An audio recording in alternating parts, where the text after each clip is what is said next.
Bienvenidos nuevamente a nuestra plataforma Teams, a los jueves de conferencias de la ciencia e ingeniería de los alimentos que nuestra Facultad de Ingeniería e Industrias Alimentarias viene realizando todos los jueves de cada mes para transmitirles y compartir con ustedes las experiencias, las nuevas tendencias y metodologías en lo que es la industria alimentaria. Hoy tenemos un ponente también de lujo, el ingeniero José Luis Trujillo Canawiri.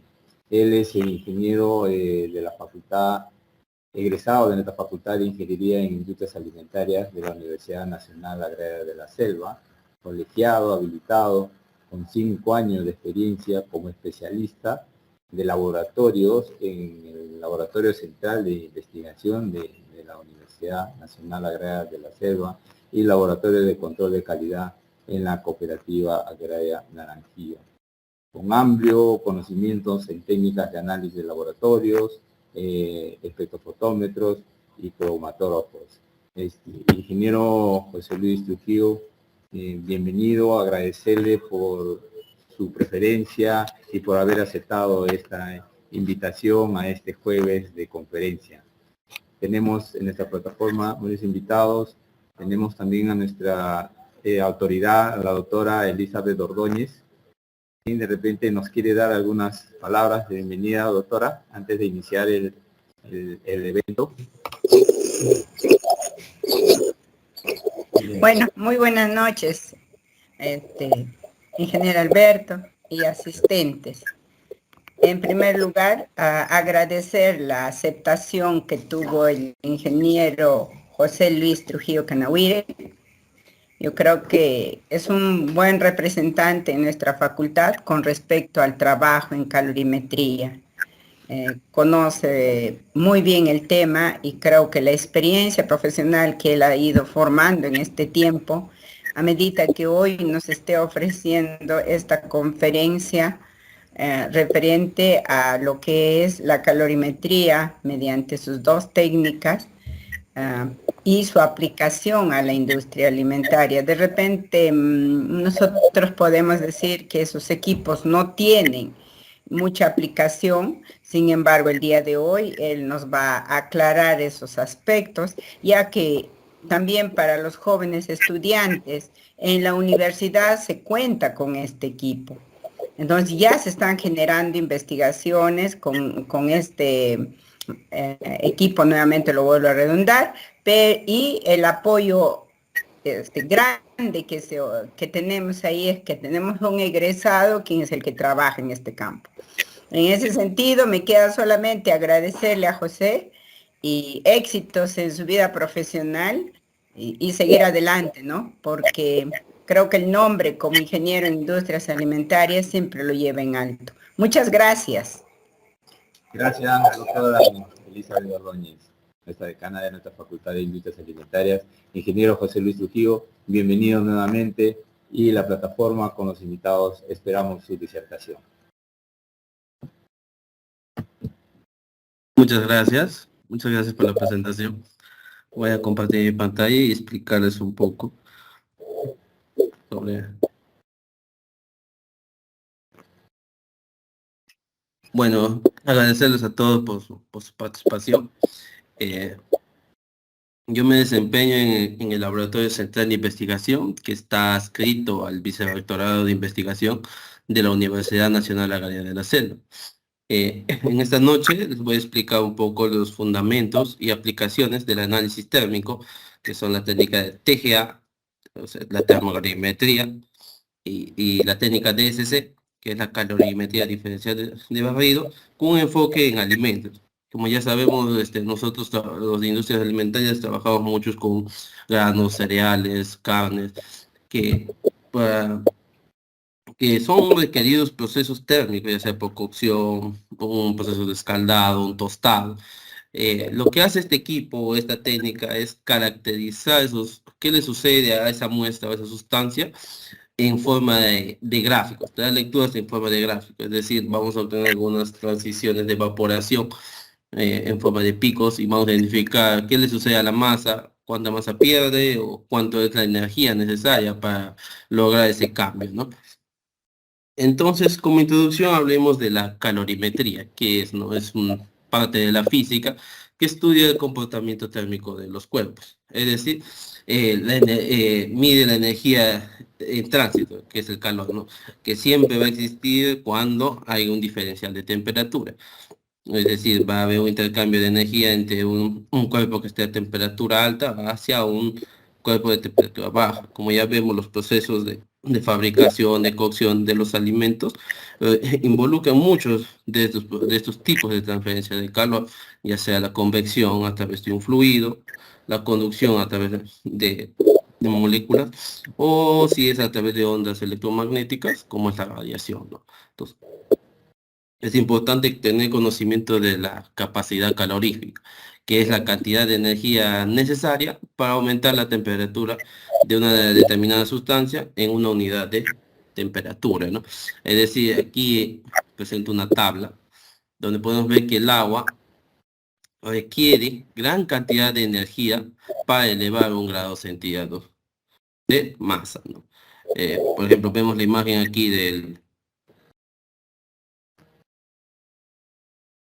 es la imagen aquí del globo, ¿no? Si el globo estaría vacío, reventaría inmediatamente, porque tiene un CP bajo, pero al estar con presencia del agua, el agua lo que está haciendo es retrasar esa explosión, ¿no? Porque requiere gran cantidad de energía para elevar esa temperatura. Eventualmente alcanzará esa temperatura y esto ocasionará que se reviente, ¿no? Y como vemos que los alimentos están constituidos de agua, lípidos, carbohidratos, que van a tener diferente comportamiento de capacidad calorífica. Entonces es necesario tener en cuenta este parámetro en el diseño de nuestro tratamiento térmico que vayamos a hacer en los alimentos, ¿no? Por su parte, los metales presentan una capacidad calorífica muy baja, ¿no? Es decir, ellos se calientan rápidamente, inmediatamente si se corta la fuente de calentamiento, estos se enfrían rápidamente, ¿no?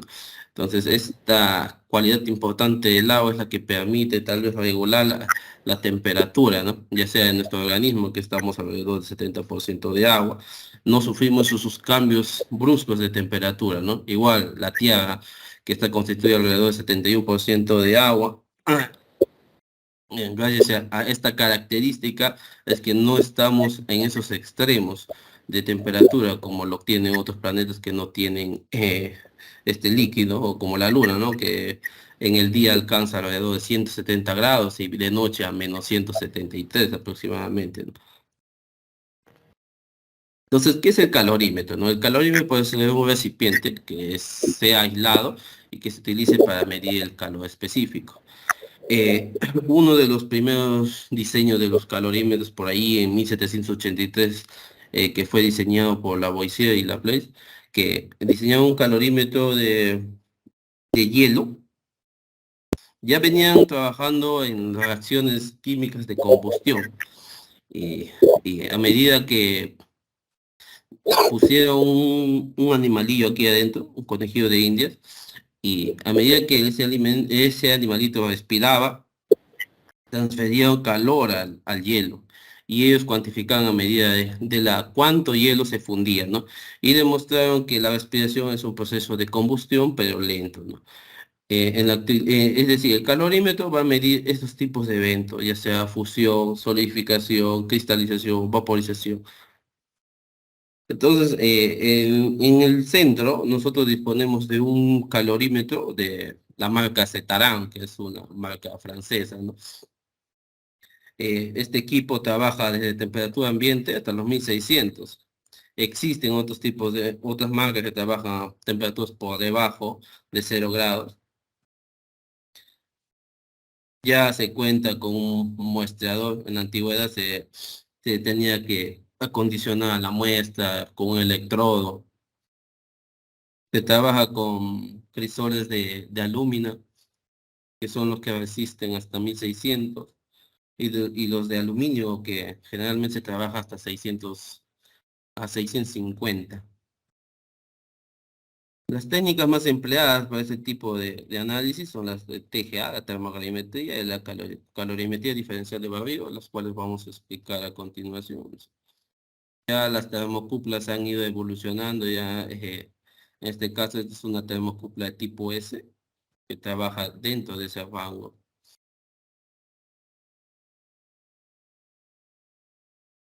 Este es el calorímetro que se quedó en el centro. Las muestras de calorimetría diferencial de barrio generalmente son a pares, como se puede ver en el video.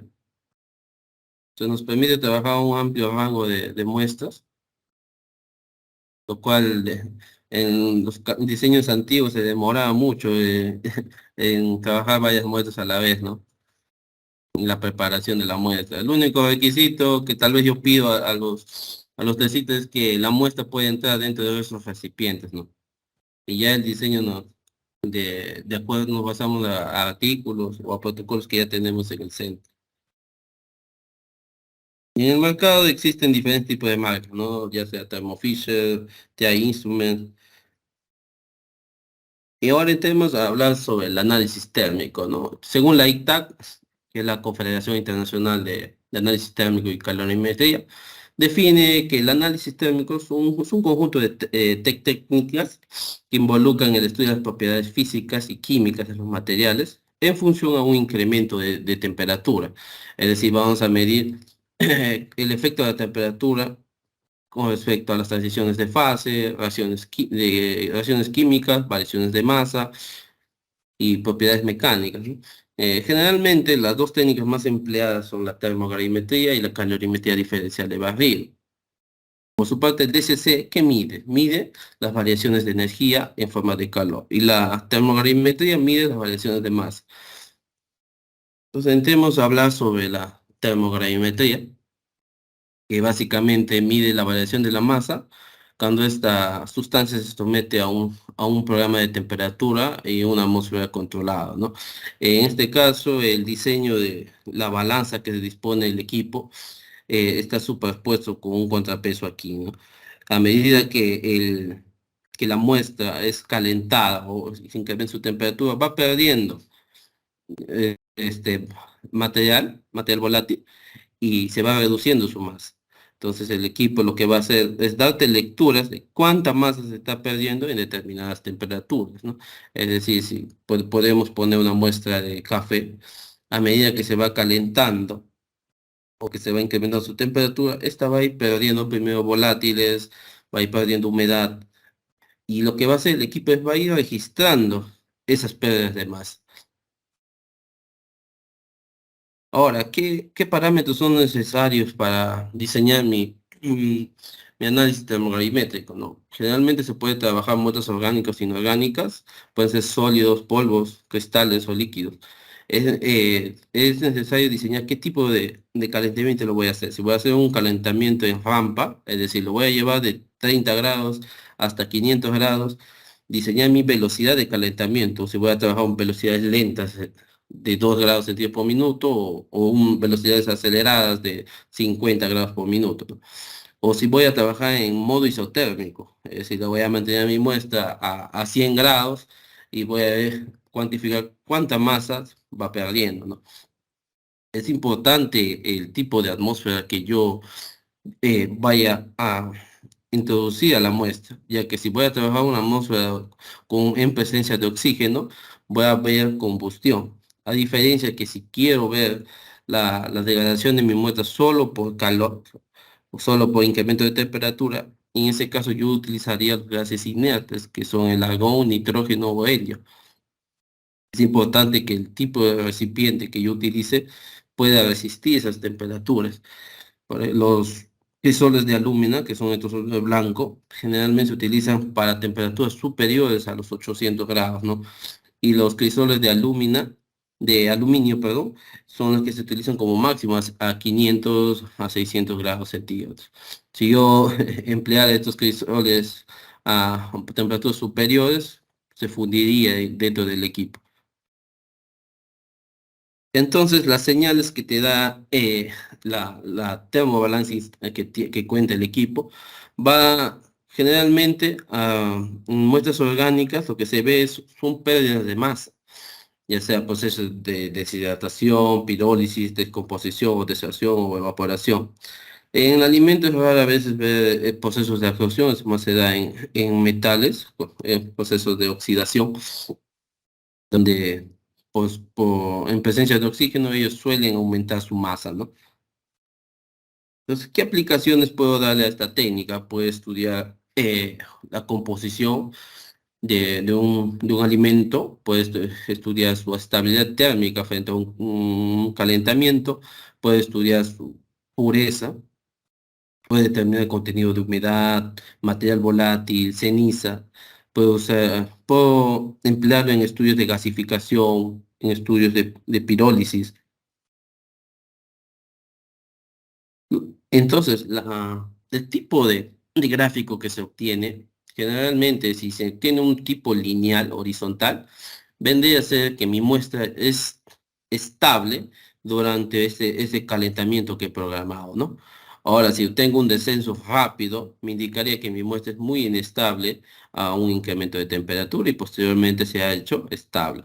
Ahora, si yo presento una variación a una determinada temperatura, me indicaría que un compuesto se ha estado desintegrando en ese rango. Ahora, si tendría varios tipos de escalones, me indicaría que mi muestra está constituida por más de un compuesto.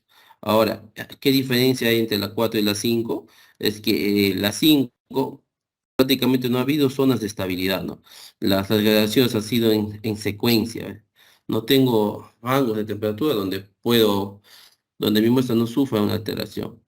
Las curvas de tipo 6 generalmente de ganancia de masa, y a veces se encuentran este tipo, pero es más generalmente en metales, donde en presencia de oxígeno y calor suele haber oxidación, y si se sigue incrementando llega a una temperatura donde pierde nuevamente esa materia, ¿no?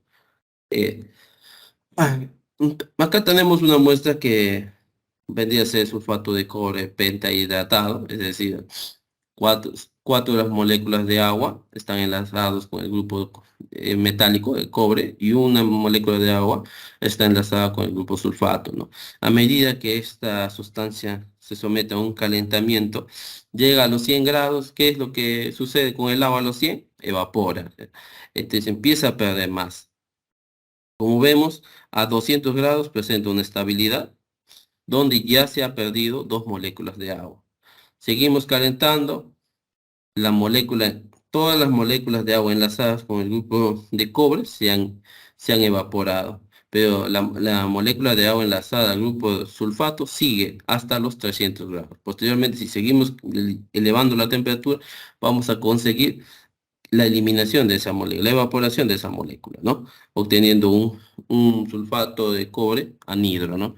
Entonces, la técnica muchos se utiliza para cuantificar sustancias puras respecto a su peso molecular. Es decir, yo mido esta variación de masa que me representa una molécula de agua que obtengo un 7%, y si las anteriores moléculas lo representan el doble, al cuantificar con la técnica me da un valor aproximado a esta molécula. Vendría a ser el doble de 14, 14. Ahora, si yo le hago una derivación a esta curva de pérdida de masa, yo obtengo las temperaturas de máxima descomposición. Es decir, qué tan rápido se empieza a perder esa masa. Siendo esta temperatura crítica de 72, donde se ha descompuesto la mayor cantidad de agua para este rango. Y así nosotros podemos caracterizar, en el caso de empaques, digamos, eh, por ejemplo, aquí tengo una muestra que está constituida de más de 3 polímeros. Al yo hacerle un calentamiento, puedo encontrar la primera descomposición característica del poliéster. Sigo incrementando la temperatura, descompongo el estireno y presenta una estabilidad térmica. Vemos que la curva es horizontal. Posteriormente a 650, la fibra de vidrio empieza a descomponerse y quedándome solo carbonato de calcio. Entonces, aquí yo puedo cuantificar dos, cómo esta muestra está constituido, digamos, de un 20% de poliéster, 10% de estireno y otro 20% de fibra de vidrio, ¿no? Lo que les explicaba, el cambio de gas, ¿no? Cuando se trabaja en medio inerte, obtengo la descomposición del polietileno, pero si activo el oxígeno, obtengo la combustión y como residuo solamente me quedaría la ceniza. Así puedo caracterizar los polímeros, como en este caso el PVC. Puedo cuantificar que está constituido de un 64% de este polímero y un 27% de carbono, ¿no? Acá tenemos gráficos de harina de plátano. Como podemos ver, a someterlo a un programa de calentamiento, podemos ver la primera descomposición característica a la evaporación de la humedad, ¿no? Que está alrededor de 8% a 9% en esta sustancia. Posteriormente presenta una estabilidad hasta los 230, donde se acelera la descomposición de esta harina. Es decir, yo como máximo debería de trabajarlo podría elevar sin pérdidas significativas en el polímero hasta los 230. Posteriormente este valor ya se acelera y siendo el valor crítico de 296. A partir de 296 prácticamente esta harina ya es carbón, ¿no? Así hemos caracterizado varios tipos de residuos. En el caso de cascarillas de café, arroz y cacao. Como podemos ver aquí en el gráfico, tanto el arroz como el café comparten grupos poliméricos. Generalmente en este rango de temperatura se encuentra la hemilcelulosa y la celulosa, y que son compuestos de rápida descomposición. Por eso estos dos tipos de cascarillas son muy utilizados en la industria para las calderas, ¿no? A comparación del cacao, ¿no?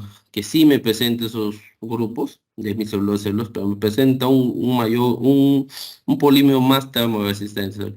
Me indica que va a requerir más energía para degradarse. Ahora, también se ha analizado muestras de mazorca seca de cacao y podemos identificar que tiene polímeros alrededor de 200 a 300, a 400, a 700. Entonces, estos picos nos indicarían la presencia de polímeros termoresistentes, como decir la hemicelulosa, celulosa y posteriormente lignina, ¿no? Y cuántos de estos compuestos están dentro de esto. Se trabajó mucho con la influencia de la altitud en la calidad y estabilidad térmica de los granos de café.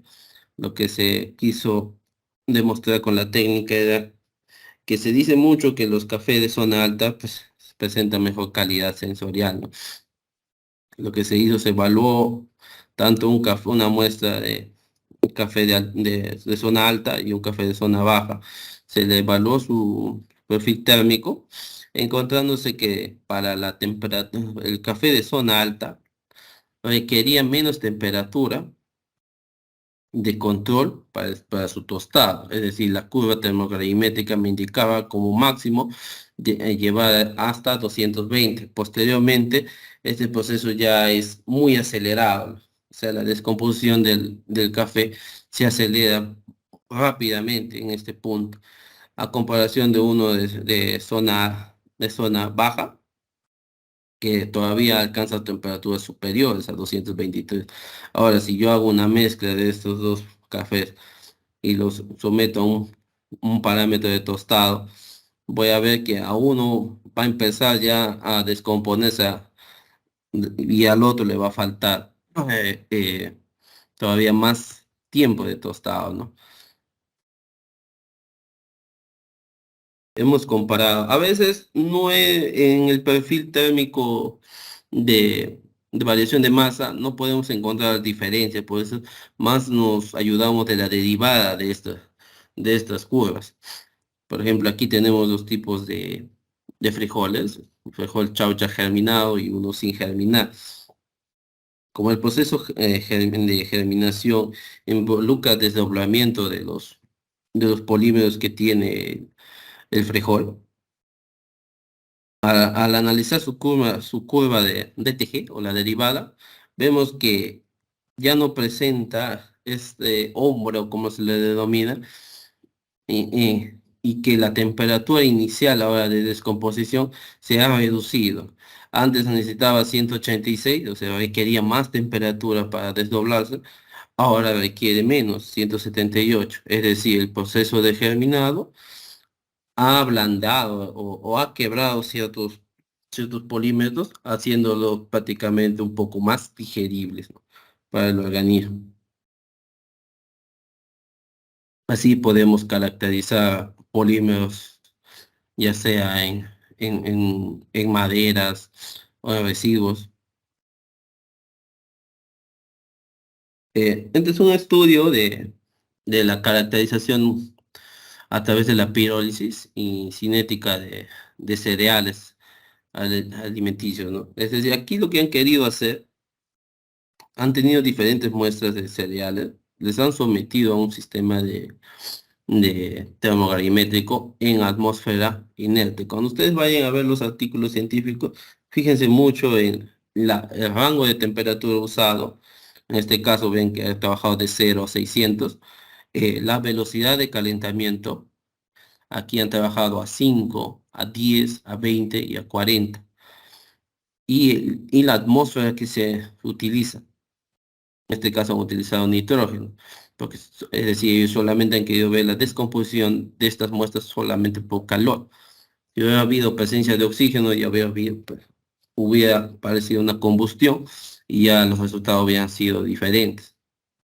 Entonces, lo que ellos han querido hacer al someter a diferentes rampas de calentamiento es trabajar la cinética de descomposición. Es decir, estos alimentos, ¿qué tanto es afectado durante un tratamiento térmico? Han encontrado la energía de activación y lo que han concluido es que los alimentos que presentan más características de grasa o digamos de aceite han sido más perecibles. El análisis térmico te da este tipo de gráficos, ¿no? Por ejemplo, vemos aquí que para el frijol chiclayo se encontró un pico alrededor de 200 o 400. Igual para las lentejas de 200 a 400. Es decir, comparten grupos y generalmente en ese rango están los carbohidratos, ¿no? A diferencia de la soya, mira, que dispone grupos de 200 a 300 a 400. Dispone más grupos, ¿no? Generalmente influenciado por las proteínas. Las proteínas que generalmente traen 200 a 300. O algunas oleaginosas como el de acá, el de maní, que presenta picos superiores a 400, 500 gramos. Entonces, lo que concluyen es que es importante determinar la energía de activación para, para explicar un poco cómo estos productos pueden llegar a degradarse simplemente por aplicación de calor, ¿no? Y bien se sabe que el calor va a afectar a la masa y eso. Explica un poco que el presentar eh, grupos de aceite aceleran más su degradación y es lo que se tiene que tener más cuidado en la industria. En este caso, el modelo que aplicaron es un modelo de cinética donde el beta representa las velocidades de calentamiento, los diferentes picos encontrados se linealizan y se encuentra la energía de activación. Es un artículo publicado recién hace poco, en 2023. Aquí trabajamos caracterizando almidones. En este caso hemos caracterizado dos tipos de almidones de taro o pituga como se lo conoce aquí, de dos variedades, ya sea la morada y la blanca, ¿no? A veces, como les menciono, en la curva de TGA son tan parecidas que cuando las comparamos en la forma de cómo se descompone, en la velocidad de descomposición, es la donde diferenciamos más. Aquí, por ejemplo, la variedad blanca nos obtiene un pico de menor velocidad y con una abertura mayor. En cambio, la morada me presenta un pico más agudo. Entonces, lo que me da a entender es que la variedad blanca presenta compuestos más termoresistentes. Es decir, más enfocado al grupo al grupo amorfo, que vendría a ser en el almidón la amilopectina, ¿no? A comparación de la morada, que me presenta un pico más agudo, que es característico a un almidón con mayor presencia de grupos cristalinos, que vendría a ser mayor presencia de amilosa. Así, también con la técnica podemos caracterizar el porcentaje de humedad de una muestra, podemos determinar el- la materia volátil, y si le hacemos combustión, podemos determinar el contenido de ceniza. Entonces, muy utilizado en el análisis proximal, ya sea de algún alimento o de una biomasa. Bueno, actualmente se viene trabajando en diseños de mezclas de otros tipos más referido al grupo de materiales, de una pequeña adición de de un polímero o una sustancia puede cambiar estas características respecto a cómo se descompone. Como una de las aplicaciones es a determinar pureza, ¿no? Como, bueno, en la industria alimentaria utilizamos muchos tipos de empaques, ¿no? Identificar estos empaques o el tipo o la temperatura de degradación, ¿no? Como podemos ver, un polietileno se descompone a 490, un poliuretano se descompone presenta 2 picos de descomposición. Entonces, estas temperaturas son características de estos polímeros. Y así podemos determinar o hacer pruebas de control de calidad, ¿no? Si un polietileno tiene un solo pico de descomposición y yo someto a esa muestra y obtengo dos, ya me representaría que es una mezcla. Ahora entremos a la calorimetría diferencial de barrido, ¿no? Como ya vimos, la TGA, la anterior técnica solamente medía la masa y la velocidad de descomposición de masa. Ahora, esta técnica, el DCC, mide las variaciones de energía.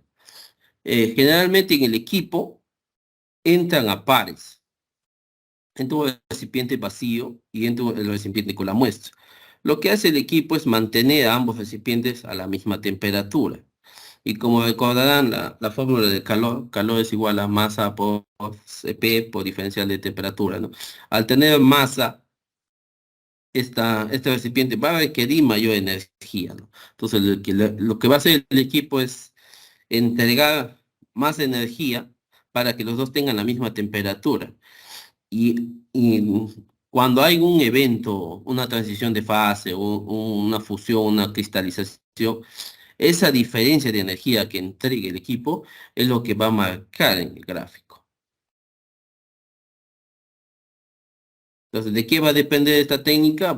Se pueden trabajar muestras orgánicas, igual inorgánicas, sólidas, polvos, cristales, líquidos. También acá afecta mucho el tipo de calentamiento que lo voy a hacer. Se va a hacer en rampa, o sea, un calentamiento progresivo o un modo isotérmico. El tipo de atmósfera que voy a utilizar, si va a ser atmósfera en presencia de aire o atmósfera inerte. Y los crisoles igualmente, si voy a trabajar con alúmina o aluminio. En la anterior técnica, necesariamente, como voy a perder masa, los crisoles deberían ser abiertos o deberían tener una hendidura por donde salgan los gases. Pero en esta técnica, yo puedo trabajarlo en crisoles sellados o perforados ligeramente, ¿no? Si es que no quiero la interacción con la atmósfera. Por ejemplo, si yo quiero ver una fusión solamente es cambio de estado, ¿no? No es interacción con con la atmósfera. Entonces, en esos casos yo suelo sellar los crisoles, ¿no? Esto es lo que les decía, lo que marcaba el equipo, ¿no? Va a mantener tanto la muestra como la referencia en un calentamiento lineal. Como la muestra va a necesitar más energía para mantener su temperatura, esa diferencia de energía es lo que va a marcar el DCC, va a marcar ese descenso en la curva. Entonces, los tipos de eventos que generalmente son de absorción de energía son la deshidratación, la transición de fase, la pirólisis, y los eventos exotérmicos generalmente están enfocados como a la cristalización, oxidación y la combustión, ¿no? Que van a ser eventos donde la muestra va a liberar energía al incrementar su temperatura.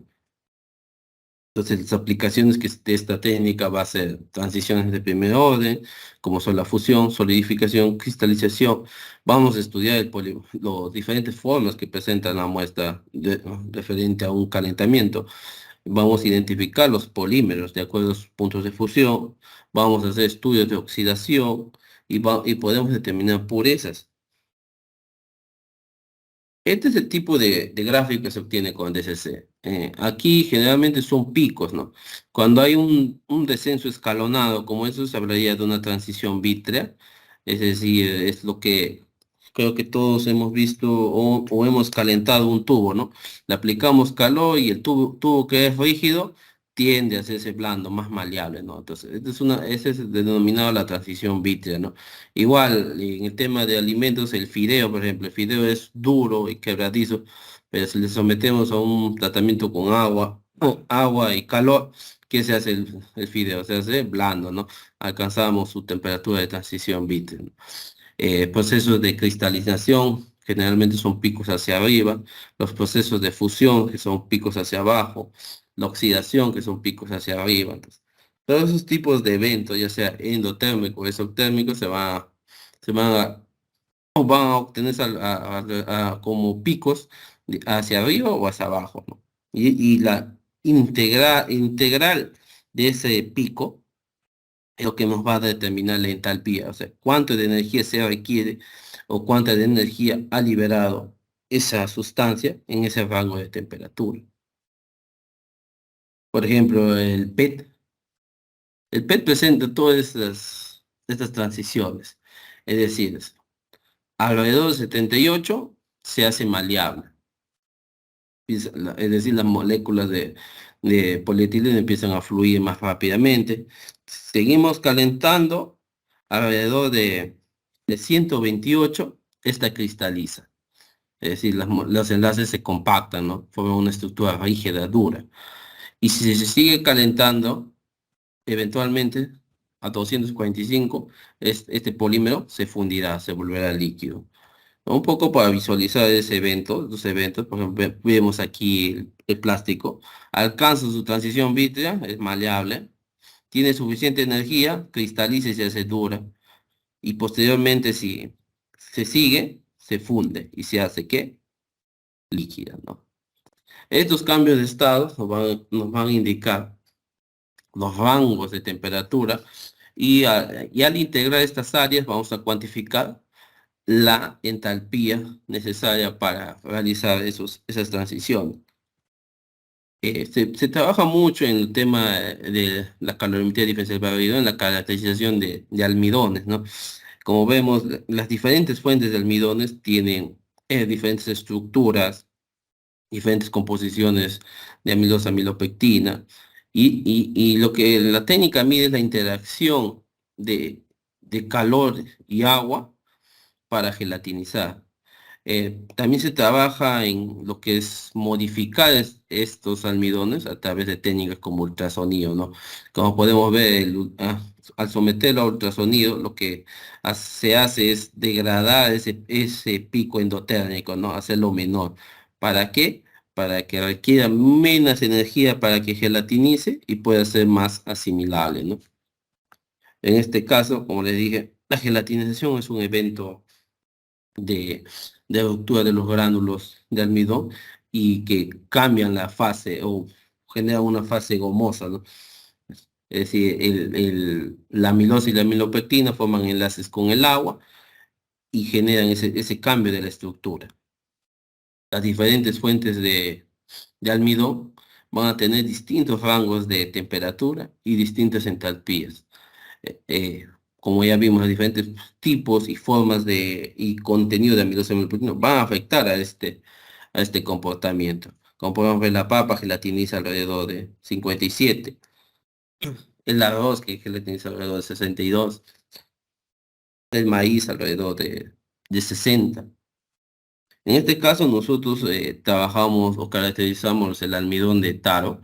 Como ya tuvimos información del análisis termográfico, que la variedad morada presentaba más cristalinidad, es decir, se gelatinizaba a menor temperatura. a menor cantidad de energía. Estos datos se ven reflejados en el análisis TSC, que la variedad, en este caso la variedad blanca, acá está debajo, necesita más energía para gelatinizar a comparación a la variedad morada. Entonces, están muy relacionados el análisis termográfico con el análisis de SC, ¿no? Que aquí ya me daba idea de cómo está formada la estructura interna del almidón, y en la gelatinización me reafirma lo que ya encontré en el análisis TGA. Como ven, a lo que se le hace, en este caso, un proceso de destrucción, lo que estamos haciendo es, pues, en este caso, el almidón o harina de pituca blanca que trabajaron, presentó una entalpía de 14. Se requiere 14 joules por gramo para gelatinizar. Pero al someterse a un sistema de destrucción, ahora ¿cuánto requiere? 1.6. Es decir, hemos cambiado su estructura y haciéndolo más digerible y variando sus parámetros térmicos. Hemos trabajado también con gelatinización en lo que es en, en harina de germinados. Como vemos, la harina de un frijol sin germinar presenta un pico más ancho, es decir, más entalpía. Y al someterla a procesos de germinado, lo que hemos hecho es reducir esa entalpía, ¿no? Es decir, requiere menos energía para gelatinizar, ¿no? Haciéndolo más digerible para el organismo. Así, con esta técnica puedo caracterizar los diferentes tipos de azúcar, ya como el sorbitol, que se funde alrededor de los 100 grados, la maltosa alrededor de 121, la manosa alrededor de 130, la glucosa alrededor de 151 y la sacarosa alrededor de 182. Así, con esta técnica yo puedo caracterizar la presencia de esos azúcares, ¿no? Mira, por ejemplo, la sacarosa que está fundiéndose alrededor de 182. Y yo tengo, digamos, un producto libre de sacarosa, y al hacer su análisis diferencial de barrido, obtengo un pico alrededor de 182. Ya me indicaría que sí hay presencia de este azúcar. Se estudia mucho lo que es el polimorfismo, generalmente en los chocolates, ¿no? Con el proceso de temperar, lo que se busca es generar los cristales más estables, que son los cristales beta 4 y 5, ¿no? Que son los que resisten a más temperaturas y no se genera ese blanqueado o esa migración de la grasa en la superficie, ¿no? Que es un aspecto de control de calidad, ¿no? En los chocolates. En este caso hemos trabajado, los diferentes tipos de chocolate van a presentar distintos tipos de enlaces, de formación de estos cristales, ¿no? Lo que se ha buscado aquí en este tipo de grasa sustituta de chocolate es adicionarle un aditivo que genere esos cristales. Y además se le sometió a dos distintos procesos de desodorizado, ¿no? Como podemos ver, mira, el tratamiento uno, a comparación con el patrón, presenta similar entalpía y similares rangos de temperaturas, ¿no? Pero la 2, la temperatura, para el tratamiento 2 se adicionó un 2% del aditivo y mira la entalpía, se ha generado un 42 joules. Es decir, requiere más energía para que rompa esa estructura, ¿no? O sea, esta muestra ha sido más estable, ¿no? Y después de un proceso de desodorizado, vemos que se ha perdido este tipo de cristal, como ya no lo representa el tratamiento 4, ¿no?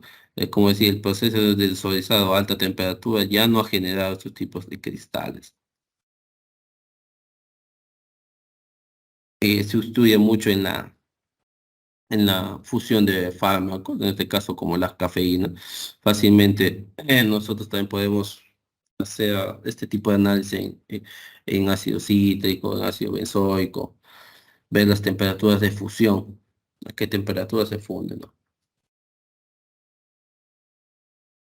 Mucho se trabaja en lo que son los encapsulados. En el tema del fármaco, lo que se hace es el principio activo encapsularlo, ¿no? Lo que se busca es que no haya esa interacción entre el encapsulante y el principio activo. En este caso, mira, se ha evaluado dos tipos de aditivos y se sometió a un análisis de barrido. Cuando el DCC es horizontal y no presenta una variación, significa que no hay esos enlaces. Es térmicamente estable. En este caso, la lactosa me presenta un mejor comportamiento, ya que el calor no está ocasionando que se generen nuevos enlaces, no está modificando esa estructura, a comparación del otro polímero, que a 42 empieza a elevarse, indicarme procesos térmicos un proceso de endotérmico, es decir, que se están rompiendo enlaces, ¿no? Y es decir, que se ha formado nuevos enlaces entre el principio activo y ese polímero. Como vemos, se utiliza mucho para caracterizar compuestos químicos. En este caso, también lo podría emplear yo en aditivos alimentarios para ver sus temperaturas de fusión, ¿no? Y la mezcla de estos dos compuestos, mira cómo cambian sus parámetros físicos de fusión, ¿no? Mira, se ha reducido de 80 a 67, se ha generado una nueva interacción entre esos dos compuestos, ¿no? Se utiliza mucho para determinar pureza, pues yo podría determinar qué tan puro es mi ácido cítrico o mi ácido benzoico, si es que haciéndole una fusión, ¿no? Cuando el compuesto es químicamente puro, presenta una temperatura y una entropía única. Al yo contaminar o modificar o de repente el producto no ha sido almacenado correctamente, va a presentar variaciones en esto. Entonces yo con la técnica puedo establecer qué tan, pues, a través de la entalpía, la medición de entalpía, qué tanto ha sido adulterado. Y es muy utilizada en procesos, en el rubro farmacéutico, porque la técnica, como se dan cuenta, es simplemente la muestra, someterlo al recipiente y llevarlo a calentamiento. No requiere la adición de otros químicos, no, además se utiliza muy poca cantidad de muestra, lo que, digamos, no involucraría contaminación al usar otros tipos de reactivos, ¿no? Igual, esto se utiliza para caracterizar metales, aleaciones, para comprobar procesos de fabricación. Es decir, ¿no? Si yo tengo una curva normal de mi producto que me presenta una cristalización o una fusión alrededor de 263. Ahora, yo cambié de proveedor, puse otro tipo de aditivo y al hacerle mi curva de SC obtengo ahora dos picos.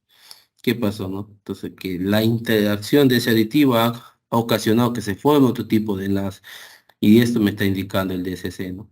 La presencia de otro compuesto químico.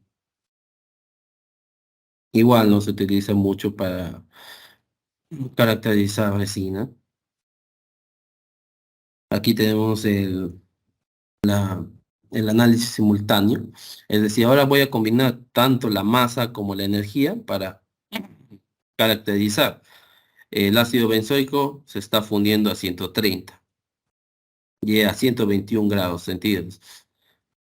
Posteriormente a esta temperatura, pues generalmente está a 135.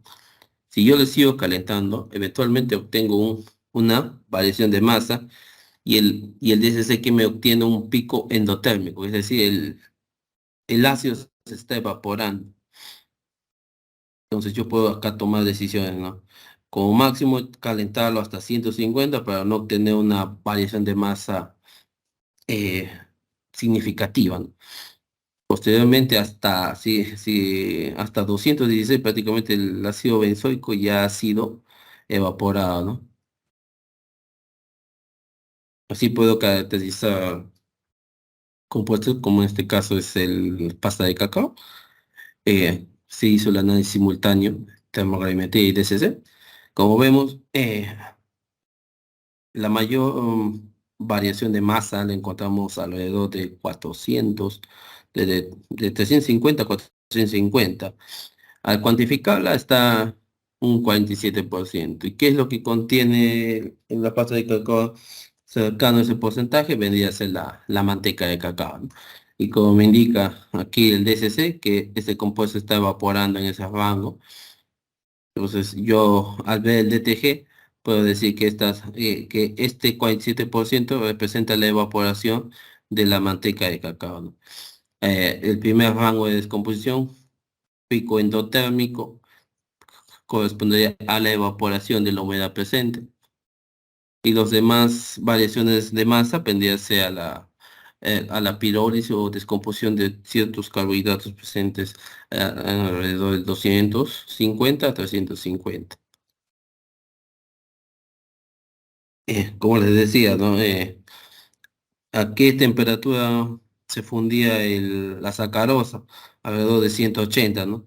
Mira, aquí al hacerle un DCC a esta muestra de chocolate, vemos un pico de fusión. ¿Por qué le denomino fusión? Porque si veo mi transición de masa, veo que no hay una variación significativa, lo que me indica que aquí solamente ha habido un cambio de estado de la sacarosa, ¿no? Y por el rango de fusión está alrededor de 180, que correspondería a ese azúcar, ¿no? Igualmente veo la transición de la variación o la evaporación de la manteca de cacao, corresponde a un 37%, ¿no? Mucho se utiliza la técnica para yo comprobar mi formulación, ¿no? Es decir, si yo he echado tanto por ciento de manteca, polvo, esas descomposiciones debería obtenerlo de acuerdo al descomponerla la materia, ¿no? Por calor. Igual es aplicado mucho en caracterización de maderas para identificar las transiciones de evaporación de la humedad, cuánto de energía me va a liberar esa madera al descomponerlo. Puedo caracterizar suelo para ver materia orgánica. Si hay presencia de materia orgánica, voy a obtener transiciones alrededor de 200 a 600 grados. Igual, este tema más aplicado para el rubro energético, para ver cuánto de energía me libera ciertos carbonos. Acá también se ha caracterizado madera para ver qué tanto polímeros, la presencia de esos polímeros y cuánto de energía me libera. Ahora, si bien la técnica también se aplica mucho en lo que es el estudio de vida útil de alimentos, ¿no? Como sabemos, existen métodos directos, como son las pruebas a tiempo real, o los métodos indirectos, que son las pruebas aceleradas. La técnica también se puede aplicar para los modelos acelerados, ¿no? Como se sabe, se conoce la técnica de cinética de descomposición, lo que es la técnica de Arrhenius. A través de una linealización podemos obtener esta ecuación, ¿no? Entonces, lo principal aquí es encontrar esta energía de activación, ¿no? Lo que sucede al linealizar las velocidades, las velocidades y temperaturas que someten el alimento, ¿no? Entonces, la técnica se viene utilizando en estudios de cinética de descomposición. Es decir, ya puede ser acá un aditivo o un compuesto que he extraído de alguna muestra. Yo lo puedo someter a diferentes tasas de calentamiento y al linealizar estos parámetros, encontrar la energía de activación y poder decir, esa muestra almacenada a 25 grados centígrados eh, mantiene su estructura o pierde el 10%. En este caso ellos han utilizado como parámetro crítico el 10% de pérdida de masa, y esta muestra se ha mantenido estable hasta, en este caso, la muestra que han trabajado con pastillas de paracetamol, ¿no? De almacenada a 25 grados, ha durado 4 años. la muestra italiana. La muestra de Rumania ha durado 0.7, a comparación de la norteamericana, mira, que presenta mayor estabilidad, ¿no? Es decir, el encapsulante que ellos están usando ha sido más eficaz, ¿no? Que ha conservado mejor el producto. Igual, es el mismo término podemos aplicar a alimentos, ¿no? Hacer eh, la, el análisis termogarimétrico a diferentes tasas de descomposición y poder hallar esta cinética. Como vemos aquí, ¿no? Acá han trabajado ya vuelta con la vitamina C, le sometieron a un análisis termogarimétrico, le inicializaron la ecuación, encontraron la ecuación y de la ecuación la pendiente vendría a ser la energía de activación y determinaron que esta muestra almacenado a 25 grados centígrados eh, perdería el 10% de su masa recién a los 2 años. Como ven, la técnica también puede emplearse para diseño de vida útil. En este caso se trabajó con aceite de pescado. También se trabaja en el modo isotérmico, ¿no? En este caso se utilizó ¿qué? El DSC, ¿no? Se midió las entalpías, en este caso de oxidación, pues son procesos de oxidación a alrededor de 70, 75 y 80, ¿no? Igualmente se linealiza, se encuentra la energía de activación y posteriormente se puede definir que esa muestra almacenada a 30 grados centígrados es altamente predecible porque resiste 427 horas aproximadamente. Entonces, como ven, la técnica también se puede aplicar para diseño de cinética de deterioro.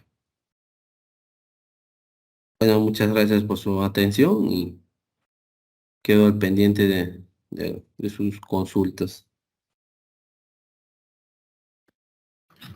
Muchas gracias, ingeniero José Luis Trujillo.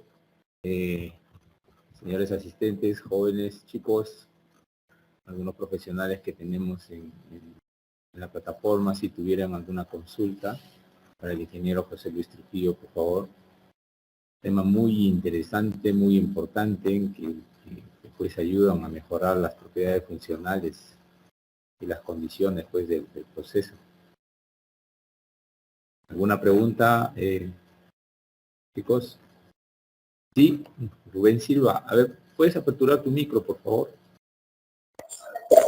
Buenas noches. Buenas noches.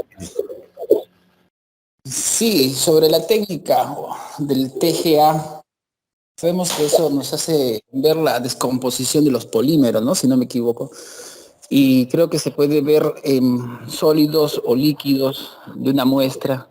Mi pregunta o mi inquietud es, si yo tengo una muestra o un producto, ¿no?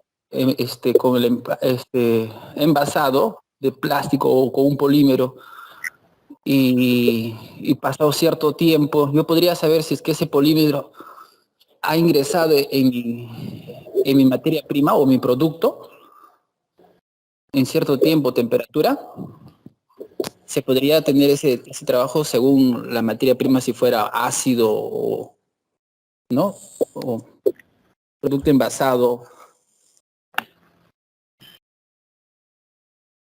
Bueno, según lo que he entendido en tu consulta es que hay una migración de masa del empaque al producto. Sí, mira, por ejemplo, yo veo muchos vinagres acéticas que son envasados en polímeros, o sea, botellas de plástico de diferentes tipos de, ¿no?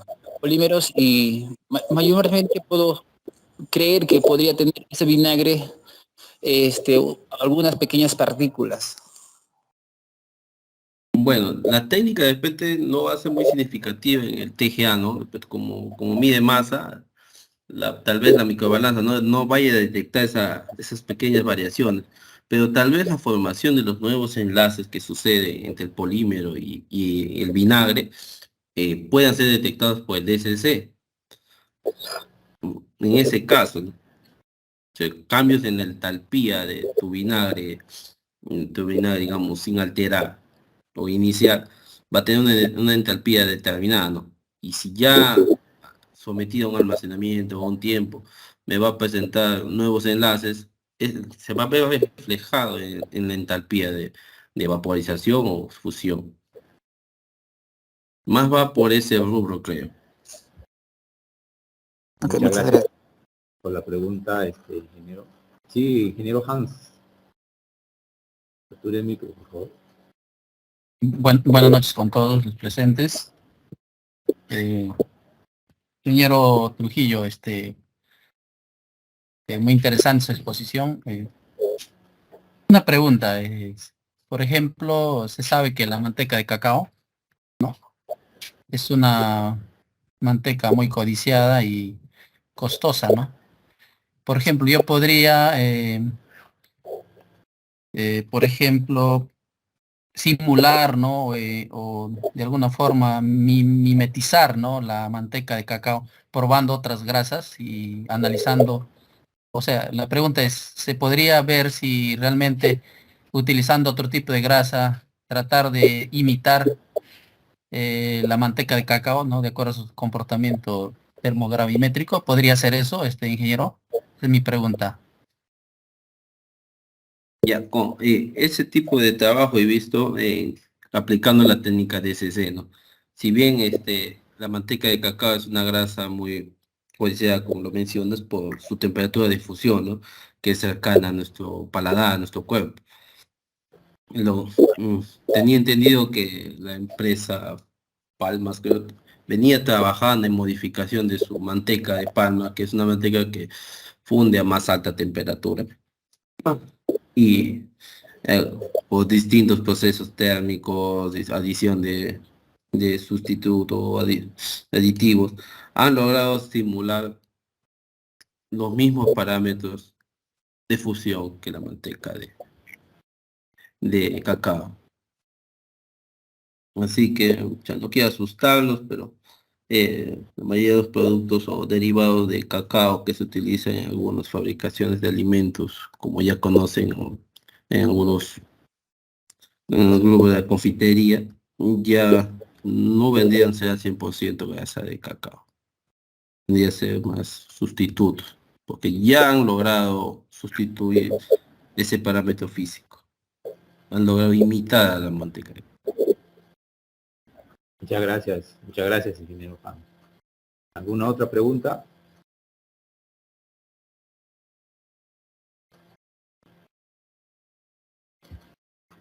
Chicos, no se queden con la inquietud, hagan su pregunta, por favor.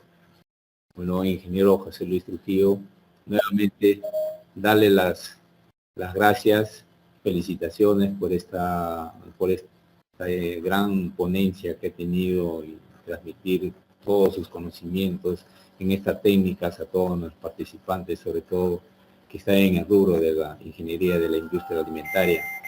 Nuevamente agradecerle por su participación. Esperemos contar siempre con su participación en este jueves de ciencia e ingeniería de los alimentos, ya que en algún momento podríamos nuevamente invitarle a participar. Si tuviera de repente algunas últimas palabras de parte de ustedes, ingeniero José Luis, ya para despedirnos. Bueno, agradecerles por su participación y les invito a acercarse al Laboratorio Central de Investigación para consultas respecto a los análisis de calorimetría. Además, aquí en el centro disponemos de técnicas de espectroscopía que nos podrían ayudar a determinar otros tipos de polímeros, o si queremos determinar lecturas de minerales, contamos con ICP. Si queremos hacer análisis morfológico, contamos con un microscopio electrónico de barrido. Estamos en implementación de las técnicas de cromatografía líquida. Así que nada, solo invitarle a los estudiantes que en la universidad disponen de estos equipos y traten de enfocar sus tesis, sus trabajos, sus proyectos de investigación en la utilización de estos equipos, que actualmente en las revistas de alto impacto van en contra de estos tipos de análisis, ya sea el análisis térmico, el análisis de espectroscopía, de cromatografía y de lectura de minerales. Muchas gracias, ingeniero Trujillo Canahuari, por su información. A todos los participantes también agradecerles por su asistencia y no olviden que ahora ahí en el chat hemos puesto el link para que se inscriban y pongan su asistencia, de tal forma que a un 100% de su asistencia durante el mes se les estará entregando su certificado de participación en este jueves de Ciencia e Ingeniería de los Alimentos. A todos los participantes nuevamente agradecerles, y para el próximo jueves 12, que también tenemos una gran ponencia, es también un egresado de nuestra especialidad, de nuestra facultad, perdón, de Industrias Alimentarias, que actualmente se encuentra como docente, investigador en Brasil. Ha tenido también a bien para aceptar nuestra invitación en esta ponencia para el próximo jueves. Desde ya están todos cordialmente invitados. Sí, doctora Elizabeth, sí, dejo que está levantando la mano. Sí, ingeniero. Bueno, para agradecerle a la exposición de José Luis, muy interesante, y yo creo que esta es una buena alternativa cuando los jóvenes quieren hacer tesis, ¿no? Y no saben en qué hacer ni por qué hacer, y cómo hacer algunos análisis, ¿no? Entonces, esta apertura nos ayuda a ver, creo que hoy día he explicado, temas de almidones, temas de café, temas de cacao, trabajo de los puntos de cocción, tipo de sistemas en que se trabaja, la parte calor específico, cómo se va modificando hoy día de trabajar todo lo que es el brillo en los chocolates, por ejemplo, y muchas cosas que nos aperturan muy relacionadas con la carrera. En realidad, como así ofrece el ingeniero Kanawiri, él siempre está muy dispuesto a colaborar y darles algunas pautas cómo desarrollar esto, y de repente más adelante ya vamos a hacer un curso netamente sobre calorimetría, o no, ya de más tiempo, porque los jóvenes necesitan esto como técnicas de análisis, ya que ahora ya nos está hablando del HPLC, que ya también va a entrar en funcionamiento. De igual manera ya le solicitaremos al ingeniero Darwin Reategui que nos haga esa exposición, porque la responsabilidad en el laboratorio de investigación está en él, ¿no? Entonces, yo agradezco a todos los jóvenes, y pues la conferencia del día el siguiente jueves es muy buena conferencia también. Como ya lo dijo el ingeniero Alberto, él es un egresado de acá de la universidad. Él publica en revistas de alto impacto. Él siempre lo van a encontrar en cuartil 1, cuartil 2, nada más. Eso para nuestra facultad es un renombre, ¿no? Entonces ya tenemos muchos egresados que tienen esa categoría de investigador. El tema, él ya nos dirá, pero yo sí les digo, yo he leído sus artículos y están en unas revistas de alto impacto. Entonces yo invito ahí y prepárense, más bien de repente vamos a poner con anticipación cuál va a ser el tema, para que los participantes traten de leer y lo que entienden, y de repente puedan hacer preguntas más sobre ese tema. Entonces, muy agradecidos por su participación, y de igual manera agradecido al ingeniero José Trujillo y al organizador, a los organizadores de este evento, y a ustedes, señores participantes. Muy buenas noches. Muchas gracias, doctora, por esas palabras. Efectivamente, tenemos una muy buena ponencia el próximo jueves. Todos están invitados a esta conferencia, y va a ser de mucho realce. Como ya les estaba comunicando, no dejen de poner su asistencia, que ya está el link en el chat, para poderles entregarles un certificado a fin de mes.